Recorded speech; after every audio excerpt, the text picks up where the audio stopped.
السلام علیکم دوستو، آپ دیکھ رہے ہیں ہدایت اسلام چینل۔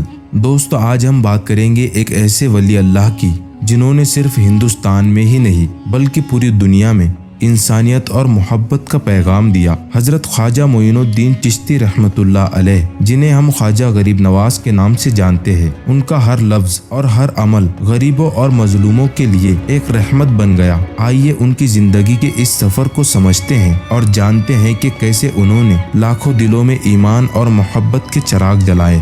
تو دوستو، ویڈیو کو آخر تک ضرور دیکھیں، اور اگر آپ نے ہمارے چینل کو سبسکرائب نہیں کیا ہے تو سبسکرائب کر کے بیل آئیکن کو بھی دبا دیں۔ حضرت سیدنا خواجہ غریب نواز سید معین الدین حسن سنجری چشتی اجمیری رحمۃ اللہ علیہ 537 ہجری بمطابق 1142 عیسوی میں سجستان یا سیستان کے علاقے سنجر میں پیدا ہوئے۔ آپ رحمۃ اللہ علیہ کا اسم گرامی حسن اور آپ نجیب الطرفین ہیں، حسنی حسینی سید ہیں۔ آپ کے القاب بہت زیادہ ہیں، مگر مشہور و معروف القاب میں معین الدین، خواجہ غریب نواز، سلطان الہند، وارث النبی اور عطائے رسول وغیرہ شامل ہیں۔ آپ کا سلسلہ نسب سید معین الدین حسن بن سید غیاث الدین حسن بن سید نجم الدین طاہر بن سید عبدالعزیز ہیں۔ آپ رحمۃ اللہ علیہ کے والد ماجد سید غیاث الدین رحمۃ اللہ علیہ، جن کا شمار سنجر کے امراء و رؤساء میں ہوتا تھا، انتہائی متقی و پرہیزگار اور صاحب کرامت بزرگ تھے۔ نیز آپ کی والدہ ماجدہ بھی اکثر اوقات عبادت و ریاضت میں مشغول رہنے والی نیک سیرت خاتون تھی۔ جب حضرت سیدنا خواجہ غریب نواز 15 سال کی عمر کو پہنچے تو والد محترم کا وصال پر ملال ہو گیا۔ وراثت میں ایک باغ اور ایک پنچکھی ملی۔ آپ نے اسی کو ذریعہ معاشہ بنا لیا اور خود ہی باغ کی نگہبانی اور درختوں کی آبیاری فرماتے۔ ایک روز حضرت سیدنا خواجہ معین الدین چشتی اجمیری رحمۃ اللہ علیہ باغ میں پودوں کو پانی دے رہے تھے کہ ایک مجذوب بزرگ حضرت سیدنا ابراہیم قندوزی رحمۃ اللہ علیہ باغ میں تشریف لائے۔ جو ہی حضرت سیدنا خواجہ معین الدین رحمۃ اللہ علیہ کی نظر اللہ عز و جل کے اس مقبول بندے پر پڑی، فوراً دوڑے، سلام کر کے دست بوسی کی اور نہایت ادب و احترام کے ساتھ درخت کے سائے میں بٹھایا۔ پھر ان کی خدمت میں انتہائی عزیزی کے ساتھ تازہ انگوروں کا ایک خوشہ پیش کیا اور دو زانوں بیٹھ گئے۔ اللہ عز و جل کے ولی کو اس نوجوان باغبان کا انداز بھا گیا۔ خوش ہو کر خلی کا ٹکڑا چبا کر آپ رحمت اللہ علیہ کے منہ میں ڈال دیا۔ خلی کا ٹکڑا جو ہی حلق سے نیچے اترا، آپ رحمت اللہ علیہ کے دل کی کیفیت یکدم بدل گئی اور دل دنیا کی محبت سے اچاٹ ہو گیا۔ پھر آپ رحمت اللہ علیہ نے باغ، پنچکھی اور سارا ساز و سامان بیچ کر اس کی قیمت فقراء و مساکین میں تقسیم فرما دی اور حصول علم دین کی خاطر راہ خدا کے مسافر بن گئے۔ حضرت سیدنا خواجہ معین الدین چشتی رحمۃ اللہ علیہ نے 15 برس کی عمر میں حصول علم کے لیے سفر اختیار کیا اور سمرقند میں حضرت سیدنا مولانا شرف الدین علیہ رحمۃ اللہ المبین کی بارگاہ میں حاضر ہو کر باقاعدہ علم دین کا آغاز کیا۔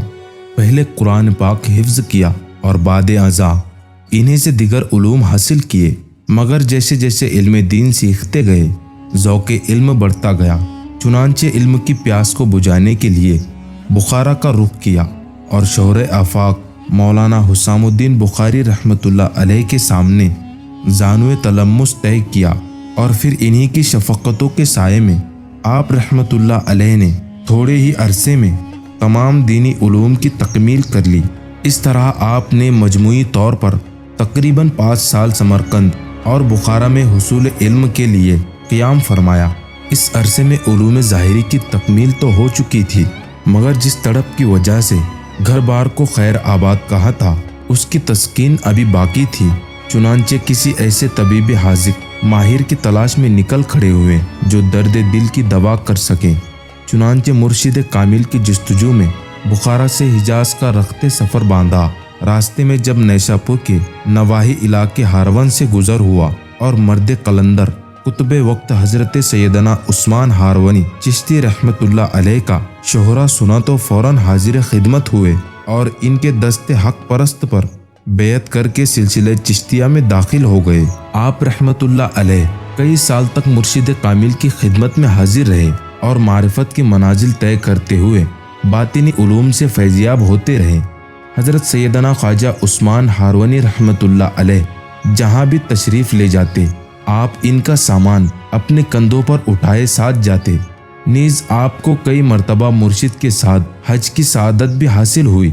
آپ رحمت اللہ علیہ فرماتے ہیں، جب میرے پیر و مرشد خواجہ عثمان ہارونی رحمت اللہ علیہ نے میری خدمت اور عقیدت دیکھی تو ایسی کمال نعمت عطا فرمائی جس کی کوئی انتہا نہیں۔ یقیناً جس طرح ہر محب کی چاہت ہوتی ہے کہ محبوب کی نظروں میں سما جاؤں، اور شاگرد کی آرزو یہ ہوتی ہے کہ استاد کی آنکھوں کا تارا بن جاؤں، اس طرح ایک مرید کی دلی خواہش یہ ہوتی ہے کہ میں اپنے پیر و مرشد کا منظور نظر بن جاؤں، مگر ایسے قسمت کے دھنی بہت کم ہوتے ہیں جن کی یہ تمنا پوری ہو جائے۔ حضرت خواجہ معین الدین حسن چشتی اجمیری رحمت اللہ علیہ بارگاہ مرشد میں اس قدر مقبول تھے کہ ایک موقع پر خود مرشد کریم خواجہ عثمان ہارونی رحمت اللہ علیہ نے فرمایا، ہمارا معین الدین اللہ کا محبوب ہے، ہمیں اپنے مرید پر فخر ہے۔ ایک بار حج کے موقع پر حضرت سیدنا خواجہ عثمان ہارونی رحمت اللہ علیہ نے مزاب رحمت کے نیچے آپ رحمت اللہ علیہ کا ہاتھ پکڑ کر بارگاہ الہی میں دعا کی، اے مولا میرے معین الدین حسن کو اپنی بارگاہ میں قبول فرما۔ غیب سے آواز آئی، معین الدین ہمارا دوست ہے، ہم نے اسے قبول کیا۔ بارگاہ رسالت میں خواجہ معین الدین رحمت اللہ علیہ کے مرتبے کا اندازہ اس بات سے لگایا جا سکتا ہے کہ ایک مرتبہ حضرت سیدنا خواجہ معین الدین رحمت اللہ علیہ کو مدینہ شریف کی حاضری کا شرف ملا تو نہایت ادب و احترام کے ساتھ یوں سلام عرض کیا، الصلاۃ والسلام علیک یا سید المرسلین و خاتم النبیین۔ اس پر روضہ اقدس سے آواز آئی، وعلیکم السلام یا قطب المشائق۔ نیز حضرت سیدنا خواجہ غریب نواز رحمت اللہ علیہ کو ہند کی سلطانی بھی بارگاہ رسالت ہی سے عطا ہوئی۔ سلسلہ عالیہ چشتیہ کے عظیم پیشوا خواجہ خواجگان سلطان الہند حضرت سیدنا خواجہ غریب نواز حسن سنجری رحمت اللہ علیہ کو مدینہ منورہ کی حاضری کے موقع پر سید المرسلین خاتم النبیین صلی اللہ تعالی علیہ وآلہ وسلم کی طرف سے یہ بشارت ملی، اے معین الدین تو ہمارے دین کا معین یعنی مددگار ہے، تجھے ہندوستان کی ولایت عطا کی، اجمیر جا، تیرے وجود سے بے دینی دور ہوگی اور اسلام رونق پذیر ہوگا۔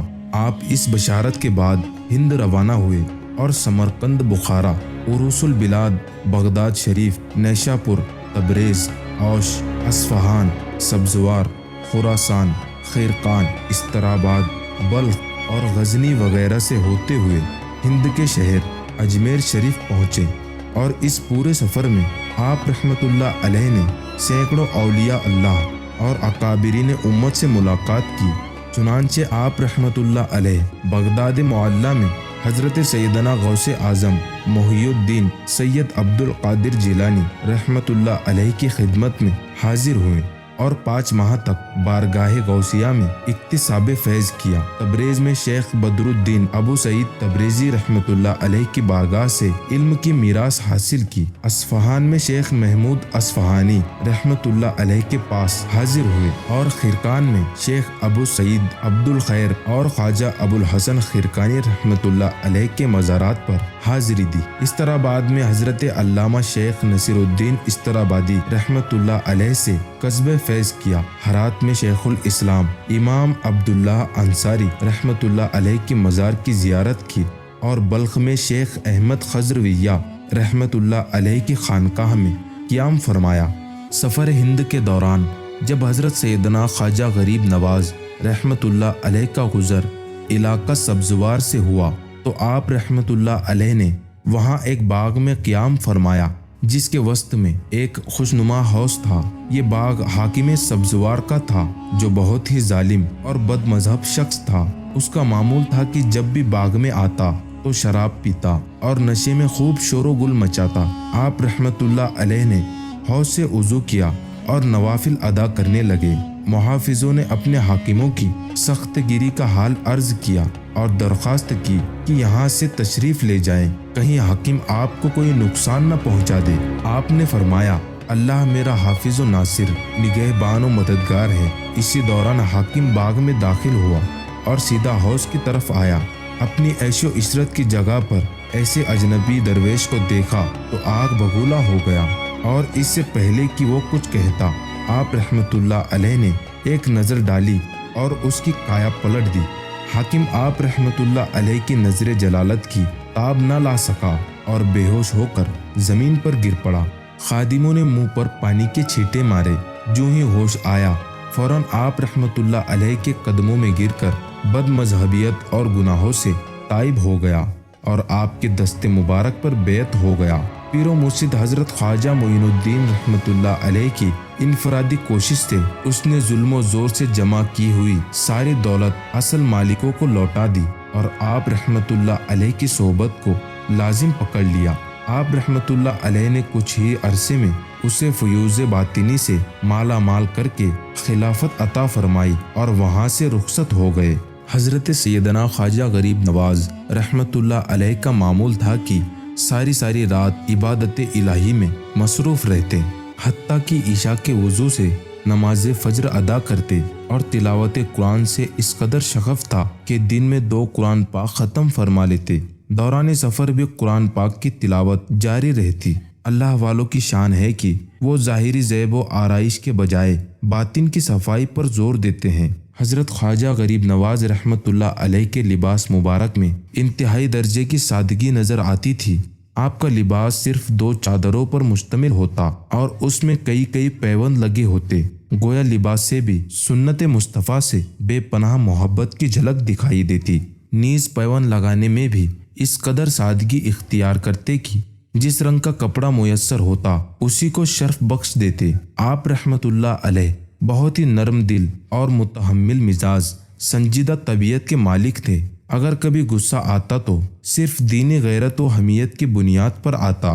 البتہ ذاتی طور پر اگر کوئی سخت بات کہہ بھی دیتا ہے تو آپ رحمت اللہ علیہ برہم نہ ہوتے، بلکہ اس وقت بھی حسن اخلاق اور خندہ پیشانی کا مظاہرہ کرتے ہوئے صبر کا دامن ہاتھ سے نہ جانے دیتے، اور ایسا معلوم ہوتا کہ آپ نے اس کی نازیبا باتیں سنی ہی نہ ہو۔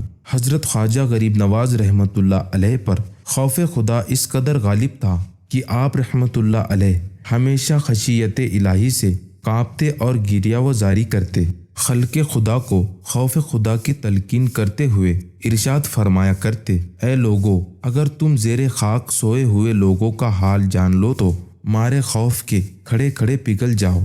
حضرت خواجہ قطب الدین بختیار کاکی رحمت اللہ علیہ اپنے پیر و مرشد حضرت خواجہ غریب نواز رحمت اللہ علیہ کی صفات مومنانہ بیان کرتے ہوئے فرماتے ہیں کہ میں کئی برس تک خواجہ غریب نواز رحمت اللہ علیہ کی خدمت اقدس میں حاضر رہا، لیکن کبھی آپ رحمت اللہ علیہ کی زبان اقدس سے کسی کا راز فاش ہوتے نہیں دیکھا۔ آپ رحمت اللہ علیہ کبھی کسی مسلمان کا بھید نہ کھولتے۔ حضور سیدی خواجہ غریب نواز رحمت اللہ علیہ کے خلفاء میں سب سے قریبی اور محبوب حضرت سیدنا قطب الدین بختیار کاکی رحمت اللہ علیہ تھے۔ خواجہ صاحب رحمت اللہ علیہ کے وصال ظاہری کے بعد آپ ہی سجادہ نشین ہوئے۔ ان کے علاوہ دیگر جلیل القدر خلفاء میں حضرت قاضی حمید الدین ناگوری، سلطان الطارقین حضرت شیخ حمید الدین صوفی اور حضرت شیخ عبداللہ بیابانی رحمہم اللہ تعالی علیہم اجمعین کا شمار ہوتا ہے۔ حضور خواجہ غریب نواز رحمت اللہ علیہ کے چند مرید ایک بار اجمیر شریف کے مشہور تالاب انا ساگر پر غسل کرنے گئے تو کافروں نے شور مچا دیا کہ یہ مسلمان ہمارے تالاب کو ناپاک کر رہے ہیں۔ چنانچہ وہ حضرات لوٹے اور سارا ماجرا خواجہ غریب نواز رحمت اللہ علیہ کی خدمت میں عرض کر دیا۔ آپ رحمت اللہ علیہ نے ایک خادم کو چھاگل یعنی پانی رکھنے کا مٹی کا برتن دیتے ہوئے ارشاد فرمایا، اس میں تالاب کا پانی بھر لاؤ۔ خادم نے جو ہی پانی بھرنے کے لیے چھاگل تالاب میں ڈالا تو اس کا سارا پانی چھاگل میں آ گیا۔ لوگ پانی نہ ملنے پر